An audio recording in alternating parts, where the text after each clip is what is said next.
Hey there, chart friends. Lamont from Chart Guys here, doing some TA on electric vehicles and wind energy. Why did I put those two together? I don't know. Because I have an idea. You get an electric car, you put a windmill on top. As you drive, the wind generates electricity for your car. You never have to stop if you don't want to. Bingo, bango. And so that's why I'm doing these two sectors together. So obviously we'll start it off with Tesla, the biggest player in, I guess, in clean energy as well, because they have those solar panels and they do batteries. I'm sure they probably are interested in wind. I'm not sure.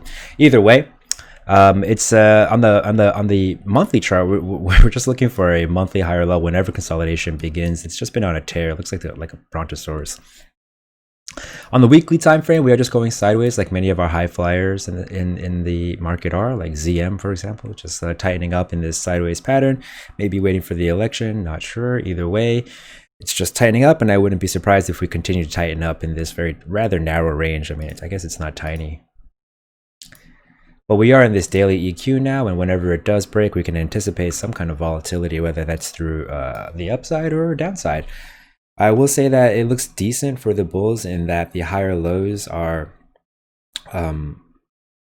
much further away from each other, whereas so price is staying a lot closer to the resistance, and we are maintaining the 12 and 26 EMA. We just printed another higher low, potentially have printed another lower high. Let's see on the hourly time frame. Yeah, we have confirmed an hourly downtrend, and so we can be confident that this daily lower high is now set, and we'll just continue to tighten up, potentially looking for another low above 406.05 before a break that should be coming. As long as we continue to tighten up, if we can maintain in this range, then gosh, let's see, I would say no more than a week of trading days before a break. And we are holding over the pivot for the month as well, typically a good look. Whoops. And so what the bulls want to see now from here is just to hold this low, 406.05. Ideally, they'll change the hourly trend again above 406.05 to set another daily higher low, and then we should see a break sooner rather than later. On the 5-minute time frame, the bulls did not change the trend, but they did change the trend in after hours, setting this hourly low off of the pivot for the week there. So we are just going to be looking for a lower high compared to 434.93, and the bears are looking for some more downside and must break 425.30 in order to do so. So something interesting with NIO, well, I'll get to that. Let me hide this for now. Throw these charts next to each other. FND swing report name. Okie dokie. So if you put Tesla and NIO side by side, what you'll see on the daily time frame is that they have this kind of correlation with each other, which is to be expected. Of course, they're both in the same sector, right? Where we have this little congestion area, breakout into a new congestion area, and NIO has already broken out to yet another one, whereas Tesla has yet to do so. So there are either two scenarios that are going to play out here with this kind of correlation, right? Either NIO is leading and Tesla is going to break above and maybe try to base above these two tops here or something like this.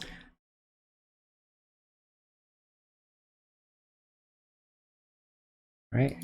And then maybe break out into a new zone just like NIO, or NIO is going to start consolidating, and Tesla is not positioned as well for that kind of consolidation in the sector, and then we'll just be looking for potentially a higher low over well, not really a higher low on a daily time frame, but for bulls to defend the 351.30 support. Okay, so yeah, moving on to NIO. NIO is just kind of in this flaggy formation. It's not a great flag candidate in the sense that the pole is not really big, right? Your idealized flag is like this, right? If you leave a base, if it's been basing for a while, and then it breaks out of a base, and then it flags like that, that's perfect, right? So this is not much of a pole. It didn't really leave the base very far, so we're not terribly confident in this being a flag. It also looks kind of wonky, right? If anything, maybe a pennant. Although I don't think it's retraced more than, it has not retraced more than 30, the 382, which is a general rule of thumb, right? If price starts to test the 382, then I'm less inclined to consider it a flag. Either way, we're just sideways in the daily time frame, holding above these previous highs. We are well above the 12 EMA and the pivot for the month. So bulls are still very healthy for now, even though going into the end of the day, it was pretty much selling throughout the day. Let's see. Yep, just this initial sell-off, a big push to a new high of day, and then a brutal rejection. And what I have been watching and what I will continue to watch is this channel here. It's gone. That's not the one. Oh, that's a different one. So we can continue to watch this rather large channel for sure, as it's containing price fairly well. But I in the short term, in the interim, I'm watching this channel here because this is that flagging formation on the daily time frame, and we had a false breakout today, came back and back tested it, and it's holding this trend line. What I have it set up so that this is the median line, and then all of these two thick bands is all the data that's 1 standard deviation away from the median line, and then the space between here and here is 2 standard deviations away, and then all the little edges are 3. And I have it drawn just based off the closes, these two tops and this close. So ideally what the bulls will see is a successful backtest where they will pop back up above the channel and then start holding it as support. So potentially if the bulls can see some follow through on this hourly bounce tomorrow, we can be looking for an hourly higher low play. It would be a bit aggressive, I guess. Actually, no, I think it would be reasonable because we can easily control our risk using this level right here, right? If we get this big move up and price steps coming down, maybe we scale in off another back test of this channel support, channel resistance, now potentially support, and then maybe we can just stop out below that low, which is totally reasonable trade. Right, so something like that maybe. Okay, on the 5-minute time frame, we changed the trend, but after hours, so we'll have to see how we open tomorrow. I'm a lot more confident in trend changes if they occur during regular trading hours. NKLA. Okay, so, oh man, let me just kill some of these drawings. I'll just kill them all. Alrighty, so for NKLA, we got a nice daily bounce going. However, we're just entering this previous chop zone, so I wouldn't be surprised if price were to continue to chop about in these levels. Now that we've defended this low, maybe something like this looks about right because there was some previous resistance here. We made this major bottom here. It just seems like a very contentious level. So if we were to pull back from here, the bulls would just be looking for a healthy daily higher low, and this has the potential to change the daily trend. Well, actually the daily trend has already changed, excuse me. The daily trend has changed here, so now when we pull back, we're just going to be looking for a healthy higher low over 1751. The bulls have a lot of space in order to do so, but the weekly trend is down. The monthly trend, I believe, is also down. Not really, so just a straight move down pretty much. Prints a little lower high, but no real pivot. Oh, wow. Get out of here. Look at that, right? Looking left, man. It's really good to look left. Could have plucked that with the monthly 26 EMA maybe too. I'm sure there was weekly oversold conditions. Oh, maybe not. Daily oversold, I guess. Daily oversold into that previous top. Not a bad way to play it. Either way, now that we're back in this range, we're just anticipating a daily higher low. And so if I were doing it, I would be looking for it in hourly oversold conditions. And so looking at the hourly trend actually has not changed yet to the bears. So we're not confident that that high is set yet. In order for us to be confident for that high to set, we just need this level over here to break. Just need 24.22 to break, because then we'll have this high. Then we'll have this high, this low, this lower high, and then we'll have break into a lower low. We'll have broken to a lower low should 24.22 break. If that were the case, then we would just be looking for a daily higher low somewhere where hourly oversold. Where hourly RSI conditions become oversold, so maybe something like that. It is a lot of range on these names, on this name specifically, and so this is a situation where you might want to be patient, wait for the hourly downtrend to keep going, get into these hourly oversold conditions, and then maybe use some of your capital to scale in, but the safer, patient way would be to wait for a big old move to threaten the trend and then try to play off of a higher low, right? So if you were to scale into these hourly conditions, oversold conditions, and then stop out below this low over there, then you would be assuming a ton of risk right? Even if you weren't using the low as a stop, maybe if you're just using this level here, it's still 12% risk, right? Whereas if you wait for this hourly move and then you try to scale in for an hourly higher low and you use that low as your stop,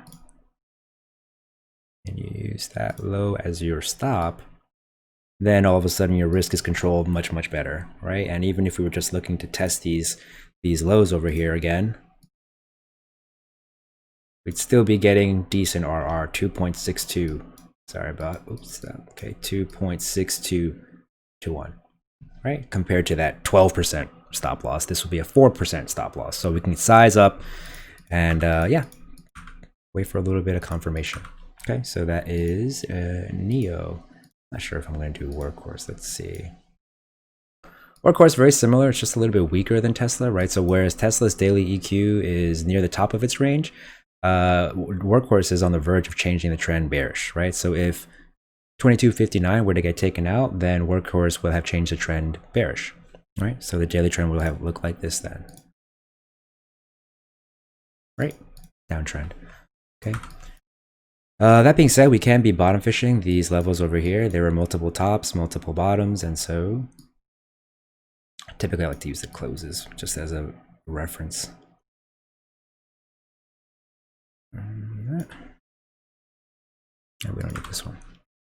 Just need these tops here. Oh, there's one. So if we could get potentially even like hourly oversold into this double bottom with all these previous tops here, I wouldn't mind a play off of that. So let's see what that would look like. Yeah, hourly would be getting oversold down there, so I don't hate that for a bottom fishing play at all by any means. Let's see how much range that would look like. It's probably going to be a lot of range as well, so it's going to be it is going to be a lot of range.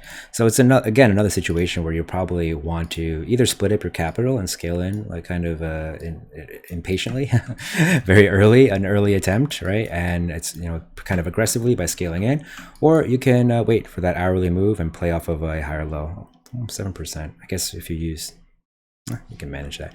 Anyway, however you want to trade it, it's up to you. All right. Moving on to the wind sector, and there's not a lot going on here. I don't even know if I want to cover the ETF because it's very, very low volume, super low volume. That being said, we'll just do it really quickly. So it looks like a reversal candle. It's also a TD9 and it's printed as a reversal candle, so it's not looking good. Let's see, the hourly trend has not confirmed a downtrend yet. So in order to confirm that downtrend, we did print this little tiny little lower high. It's so weird. There's no volume. But if we were to bear flag down, it's like the skinniest flag. If we were to pickaxe flag down below 1891, then I would say the hourly trend has changed and that daily top is very confidently set. And then we would just be looking for a daily higher low, anything over 1663. Actually, there's a little higher low here. I don't really love it. It's not much of a pivot, but it is where all these tops are. So it's definitely an area that's interesting to me, but I don't really consider that like just like a higher low and higher high thing. Okay, so yeah, these two tickers have a lot more volume. NEE and DUK, they have a lot more volume. So if you can see, NEE had this breakout. It's an all-time high now. It's a forget. Did I trade this? I forget. Either way, yeah, we're in all-time highs right now. There's no sign of consolidation yet. Very, very healthy trend. Looks like it's channeling up, potentially maybe wedging. Let's see what it looks like as a channel. It's a pretty good look. Let's see what that looks like on the 15. Well, before we zoom in, so the hourly trend still very healthy, potentially just set this hourly higher low here. It's not a lot of volume to be confident that the hourly higher low is set, but those still look very healthy.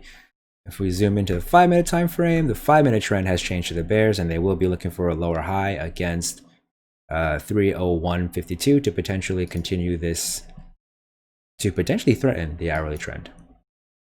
Right, if they were to set that high, where is that? That's over here. Oh no, they wouldn't be threatening the trend.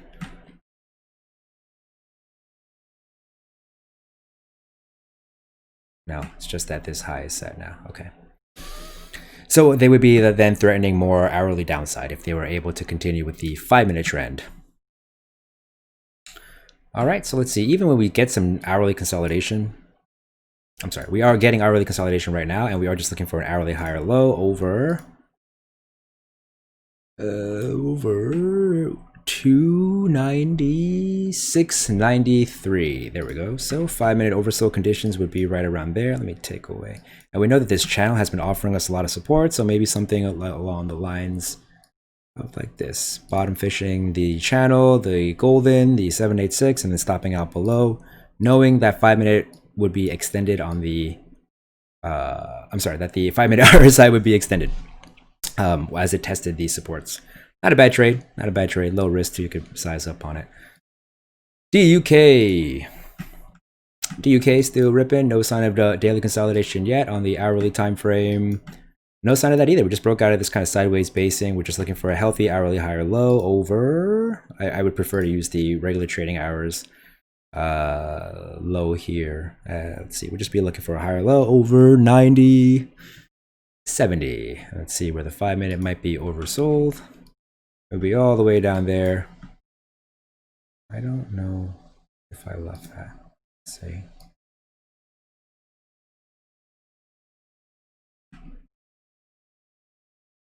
Yeah, actually we should. Oh, that was actually regular trading hours. Excuse me. There we go. We'll use that and see where the 5-minute would be extended. All right, so that's a bit more interesting to me. All right, so maybe if we look for some bills down here when the 5-minute starts getting extended, we can be a little bit more conservative. I always prefer to be more conservative. I would rather miss out on a trade than to give money to the market. I need that money. I need that money to leverage in the market. So something like this, I don't hate something like this. And if you're going to scale down to that support down there, you could even widen it up because the range is not that bad, right? So something like that, not too bad by any means. And then we could include the golden zone. We could include the pivot. Yeah, and we'd just be looking for maybe a lower high. Let's see. If it were to come all the way down there and retest these tops, yeah.